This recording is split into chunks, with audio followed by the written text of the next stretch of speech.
श्री सीताराम शिखावस्थी के चैनल में आप सभी का स्वागत है। मैं हूं शिखावस्थी। आज इस वीडियो में हम सभी लोग कार्तिक मास महात्म कथा अध्याय 4 को सुनेंगे और आज की कथा में कार्तिक मास के नियमों का वर्णन हुआ है, जिसे ध्यान से सुनिए। चलिए कथा प्रारंभ करते हैं। उससे पहले अपने गुरुदेव भगवान गणेश भगवान और नारायण भगवान का ध्यान करते हुए कार्तिक मास महात्म कथा अध्याय 4 को सुनते हैं।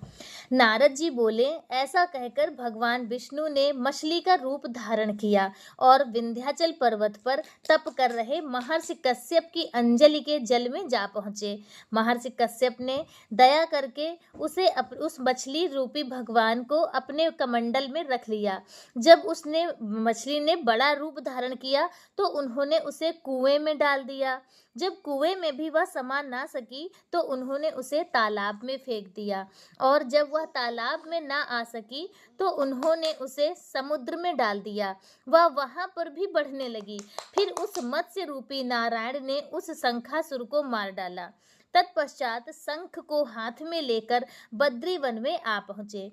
बद्री नारायण में आकर उन्होंने जब ऋषि व महर्षियों को बुलाकर आज्ञा दी कि पानी में इधर उधर फैले हुए वेदों को ढूंढो और उन्हें शीघ्र मिलाकर मेरे पास लाओ, तब तक मैं देवताओं के साथ श्री प्रयागराज में ठहरा हूँ। इसके बाद सब ऋषि महर्षियों ने इन सब बीजों तथा वेद मंत्रों को ढूंढ निकाला।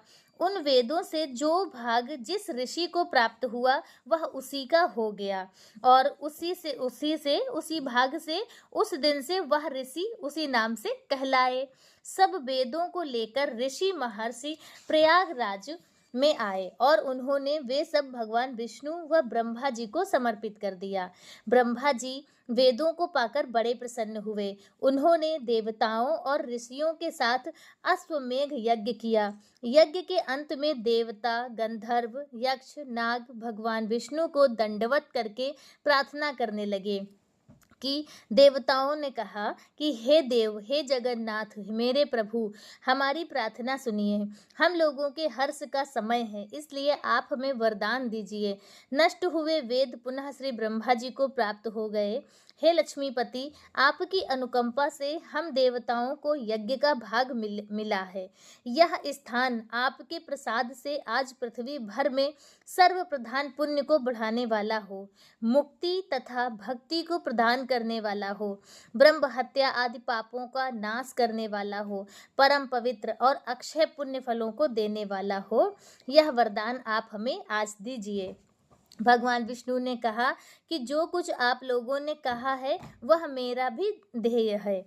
जैसा आप लोगों ने कहा है, यह स्थान आज से ब्रह्म क्षेत्र के नाम से पुकारा जाएगा। इस स्थान पर गंगा जी व सूर्यपुत्री यमुना जी का संगम होगा। मैं श्री ब्रह्मा जी सहित यहाँ पर निवास करूँगा। यहाँ पर किया हुआ जप तप दान महान फलदायक होगा। पहले जन्म में किए हुए पाप, ब्रह्म हत्या आदि भी इस तीर्थराज में स्नान करने से नष्ट हो जाएंगे। जो लोग अपने पिता आदि को वहां लाकर उनका तर्पण व श्राद्ध करेंगे, उनके पिता मेरे स्वरूप को प्राप्त करेंगे। वह तीनों प्रकार की मुक्ति को प्राप्त करेंगे। मकर संक्रांति पर माघ मास में प्रातःकाल यहाँ आकर स्नान करने वालों के दर्शन मात्र से ही सब पाप मिट जाते हैं। ठीक उसी प्रकार जिस तरह सूर्य के तेज से अंधकार का नाश हो जाता है, हे मुनीश्वर, मेरे वचन ध्यान से सुनिए। मैं सर्वत्र व्याप्त रहता हुआ भी हमेशा बद्री नारायण में निवास करता हूँ। सैकड़ों वर्ष तक किसी दूसरे स्थान पर तप करने का जो पुण्यफल मिलता है, वही पुण्यफल यहाँ एक दिन में ही मिल जाता है। जो मनुष्य मेरे उस स्थान बद्रिकाश्रम का दर्शन करेंगे वह जीवन मुक्त हो जाएंगे और उनके समस्त पाप नष्ट हो जाएंगे।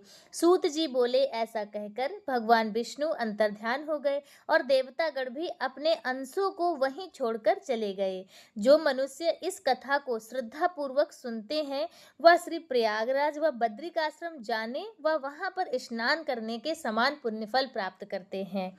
तो आज का अध्याय पूर्ण हुआ। बोले श्री हरि नारायण भगवान की जय। तीर्थराज प्रयाग की जय। बद्री नारायण भगवान की जय। आगे की कथा आगे के अध्याय में सुनेंगे और तब तक के लिए श्री सीताराम।